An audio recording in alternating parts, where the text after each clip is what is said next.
subscribe to the channel, and hear even more exciting stories. My stepdad's dirty secrets were exposed in the most unexpected way.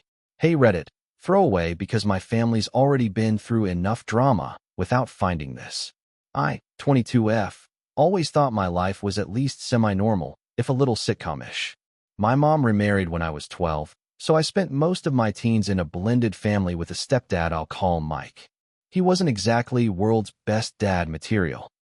Think less Danny Tanner, more the type who has a mug that says, "I survived another meeting that should have been an email." Mike worked in finance, wore the same 3 polo shirts on repeat, and had this talent for turning any family dinner into a TED Talk about fiscal responsibility. But he paid the bills, didn't scream much, and for the most part, let me do my thing as long as I stayed out of trouble. My mom seemed happy-ish, which I figured was enough. Looking back, there were red flags, but hindsight is cruel. Like how Mike never let anyone touch his laptop, or how he got real cagey whenever the mail came and would speed walk to the door, grabbing letters before anyone else. Once, I caught him burning papers in the barbecue at 10 p.m. on a Wednesday. He said it was just sensitive tax stuff. I rolled my eyes and moved on. There were the little things, too. How he'd vanish for work trips at weird hours, always had an excuse for missing birthdays, and seemed to have a sixth sense for when conversations turned even remotely personal. My mom brushed it off, said he was private and just stressed. I wanted to believe her. It was easier that way. If you told me back then that everything I knew about my family was about to implode thanks to a lost phone, a nosy neighbor, and a string of the most WTF coincidences you could imagine, I would have laughed. But here we are, and honestly, I still don't know if I'm ready to laugh or scream. The unraveling started on a perfectly ordinary Tuesday, which honestly should have been my first clue. Nothing major ever happens in my life unless it's sandwiched between 2 slices of complete normalcy. I came home from work to find our neighbor, Mrs. Gomez, standing on our porch clutching Mike's phone. She said she'd found it in her front yard, half buried in her tulips, and figured someone in our house would want it back. It was weird, but not call the FBI weird, until I noticed the phone wasn't locked. Mike is the kind of guy who password protects his grocery list, so seeing his home screen wide open? Huge red flag. Mrs. Gomez, bless her, gave me a look that said, "Don't shoot the messenger," and shuffled off. Curiosity got the best of me. I know, privacy and all that. But if your stepdad's phone lands in the neighbor's garden and you can see text previews popping up like a slot machine, you'd look too. The first thing I saw was a string of frantic messages from someone saved as Lenny work. But, spoiler alert, Lenny was definitely not about work. The messages were a wild mix of "Did you get rid of the papers?" and "She can't know about the other account." I scrolled further, half in disbelief, half already feeling sick. Bank notifications, weird Venmo transfers, emails flagged urgent from someone with the last name I didn't recognize. And then, the kicker, a draft email to my mom, never sent, that started with, "I'm sorry you found out this way." It was like opening Pandora's box and finding out your whole family is a reality show contestant. I dropped the phone like it burned and sat on the stairs, mind racing. Was this an affair? Gambling? Mafia stuff? Okay, I watched too much TV. But it was clear, whatever Mike was hiding, it was big, and it was about to blow up. The next few hours were pure chaos, mostly in my head, but also in my Google search history. My hands shook so badly I could barely unlock my own phone. I kept thinking, maybe there's an innocent explanation. Maybe Mike's just really bad at online banking. Maybe Lenny Work is a weird nickname for a legit accountant. Spoiler, denial is a powerful drug. My first instinct was to call my best friend, Jess, and word vomit everything. She listened, silent at first, then hit me with, "Dude, you need to tell your mom." But how was I supposed to do that? "Hey mom, your husband's phone grew legs and spilled every secret he's ever had onto our porch." I couldn't even string a sentence together without my voice cracking. I kept replaying every awkward family moment, his late-night work calls, the sudden disappearances, the times he snapped when I asked something too personal. The puzzle pieces started clicking together in ways I didn't want to believe. Mostly, I felt sick. Angry, confused, but mostly sick. I tried to put the phone back in his office without looking at anything else, but every time I closed my eyes, those messages flashed in my mind. I knew I couldn't keep this to myself, but I wasn't ready for a nuclear family meltdown either. By dinner, I was a twitchy mess. Mike came home acting totally normal, like he hadn't left a grenade on the front porch. My mom was chatting about some work drama, oblivious. I stared at Mike, half expecting him to grow horns or start monologuing like a Bond villain. After dinner, I faked a headache and went to my room, pacing like a caged animal. The truth sat in my chest like a brick. I wanted to confront him, but I needed more proof, more courage, more something. For now, all I could do was hold onto the phone, the secret, and the creeping suspicion that life as I knew it was over. The next morning, I woke up with that pit-of-the-stomach feeling you get before a final exam you didn't study for. I couldn't shake the anxiety, and as soon as Mike left for work, I started snooping. I know, not my proudest moment, but at this point privacy felt like a luxury item I couldn't afford. First stop, his office. I rifled through drawers and found receipts stuffed in a folder labeled Utilities. Only the utilities included cash withdrawals at odd hours and payments to a storage facility I'd never heard of. Next, I checked his bookshelf. Behind the third Harry Potter book, Mike's idea of blending in with the family, since I'm a Potterhead, I found a key taped to the back cover with the storage facility's address scribbled on a post-it. I took photos of everything, then texted Jess, "I'm going to a storage unit. If I get murdered, you know who did it." She replied with way too many skull emojis and a promise to check in every hour. The storage place was a 20-minute bus ride away. Plenty of time for my mind to race through every scenario, from money laundering to secret families to, I don't know, being the villain in an actual Netflix special. When I opened the unit, it was anticlimactic at first. Just boxes. But the boxes were filled with financial documents, old IDs, with different names and photos of Mike. And ledgers full of transfers, most labeled with names I didn't recognize. I sat on the cold floor, piecing together the story. Multiple fake identities, secret bank accounts, money moving all over the country. I was shaking, half terrified, half furious. Jess called, her voice barely above a whisper. "This is big, isn't it?" I whispered back, "You have no idea." Back at home, I watched Mike joke with my mom in the kitchen, acting like the world's most boring stepdad. I felt like I was watching a stranger. For the first time, I realized I didn't just need the truth. I needed to protect my mom, too. By the time dinner rolled around, my nerves were shot. I couldn't eat. I watched Mike pile potatoes onto his plate, making small talk with my mom about insurance rates and traffic jams, and thought, how many lives has this guy lived? Jess kept texting, "You have to tell her. Now." So I did. After dinner, I asked my mom if we could talk privately. She took one look at my face and shooed Mike into his office, saying, "We'll just be a minute." My hands shook as I pulled out my phone and showed her the pictures, the fake IDs, the ledgers, the messages from Lenny work. Her eyes got wide, then glassy. She kept whispering, "No, no, no." He wouldn't. I told her everything. The neighbor, the storage unit, the paper trail. She barely said a word, just kept staring at the photos. Suddenly, Mike barged in, classic timing. Wanting to know what was going on, I stood up, adrenaline drowning out my fear, and said it straight. "We know. About the fake names, the secret accounts, all of it. What the hell have you been doing?" Mike's face went through the 5 stages of panic in about 10 seconds. At first, he tried to bluster. "You're overreacting. It's nothing. Old business stuff." My mom asked him point-blank if he was involved in anything illegal. His answer? A lot of stammering, some shouting, and finally, the kind of confession that comes out when someone realizes they're cornered. He admitted to running financial scams years ago, shell companies, fraudulent loans, a whole mess he thought he'd left behind. He swore he'd changed since marrying my mom, but the money was always there, hidden just in case. My mom broke down, sobbing. I was so angry I almost threw a chair. The walls felt like they were closing in. That night, nobody slept. We'd all been living in a house of cards, and now it was finally crashing down. The next few days were a blur of tears, arguments, and phone calls nobody ever wants to make. My mom barely spoke. She moved like she was underwater, cycling between furious cleaning and hours of staring at nothing. Every so often she'd whisper, "How did I not see it? Or was any of it real?"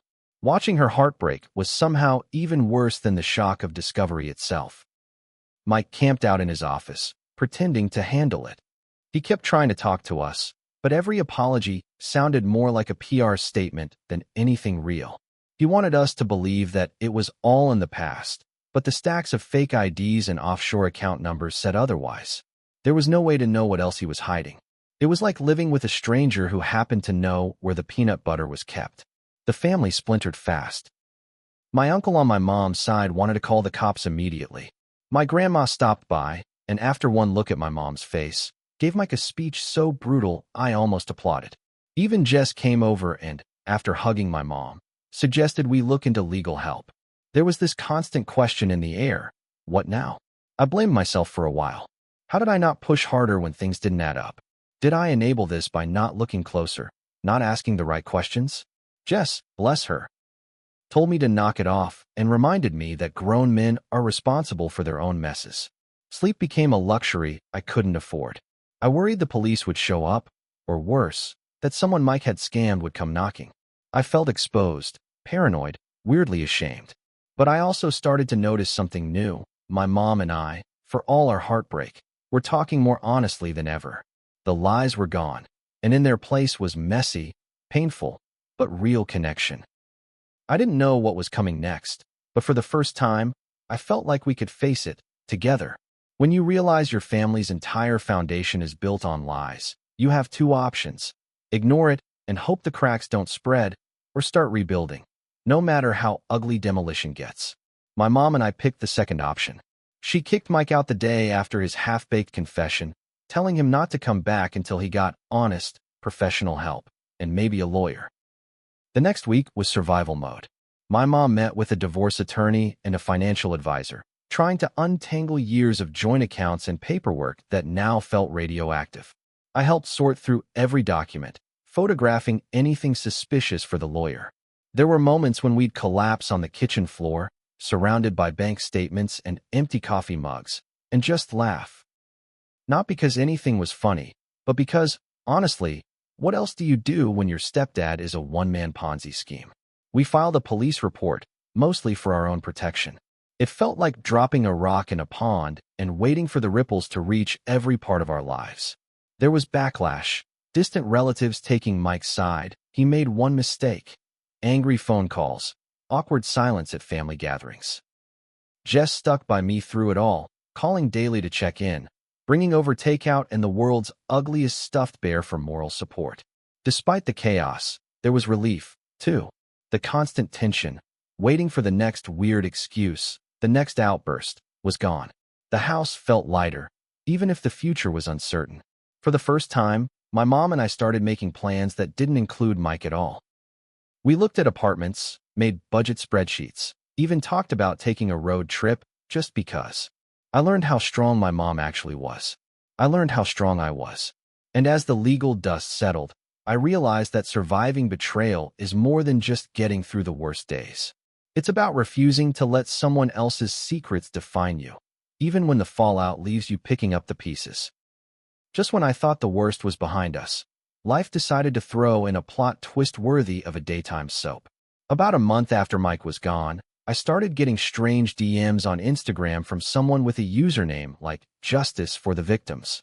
At first, I thought it was spam or some troll, but curiosity got the better of me. I opened the messages and nearly dropped my phone. It was a group chat of people claiming to be victims of Mike's old scams. Apparently, one of them had hired a private investigator after spotting a recent photo of Mike in the background of a local news story. He was walking out of a coffee shop, of all things, classic Mike, hiding in plain sight. The PI had traced him to our neighborhood, which led them straight to my public social media. Oops. Instead of threats or blame, the messages were surprisingly kind. Most of these folks just wanted closure, maybe a little justice. Some shared stories of how Mike's scams had messed up their lives, but they also encouraged me and my mom not to let shame isolate us.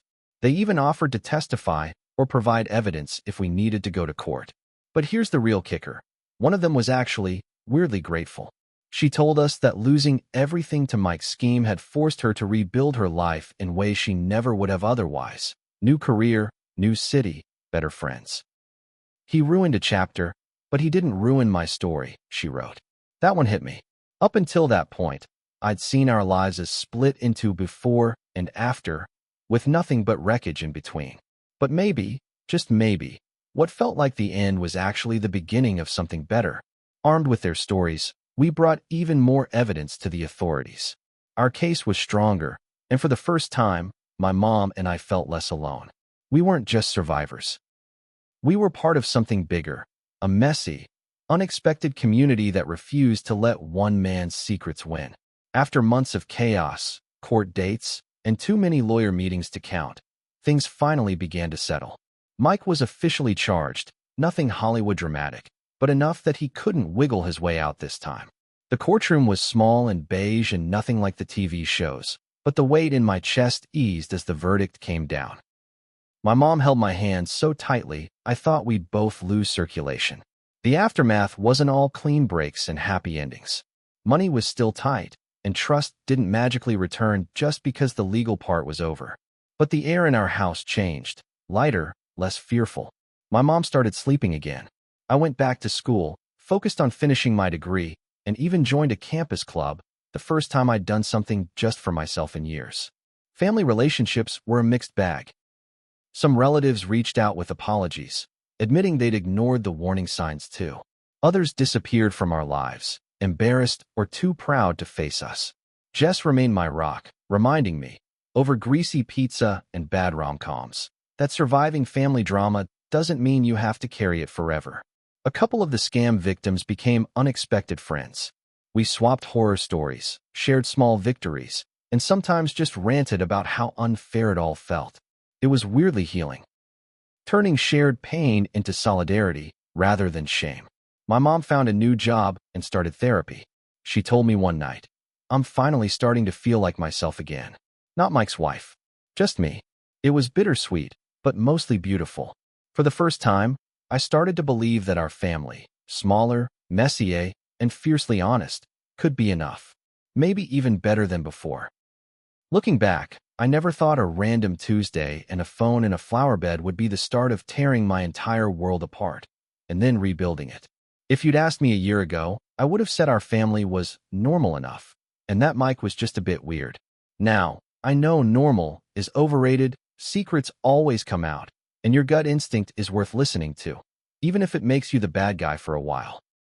If you're reading this because you're dealing with a family bombshell of your own, here's what I learned. First, you're not stupid for missing red flags. When you love someone, you want to believe the best. Self-blame gets you nowhere. Use your energy to heal and move forward, not to punish yourself for not having X-ray vision. Second, ask for help. Friends, therapy, support groups, even strangers on the internet can be lifelines when your own house feels like a crime scene. You do not have to navigate betrayal or crisis alone. Third, don't be afraid to start over, even if it means starting small. We lost a lot: money, time, relationships, but gained honesty and self-respect. My mom and I both found out we're tougher than we look. And Jess was right. Sometimes the family you choose is way better than the one you're handed. Finally, give yourself permission to laugh again. There will be days when the absurdity of it all hits, and you can't help but shake your head. That's healing too. Don't let someone else's secrets or shame steal your joy. Mike's story isn't our story anymore. We're writing our own chapters now, imperfect, open, and hopefully scandal-free.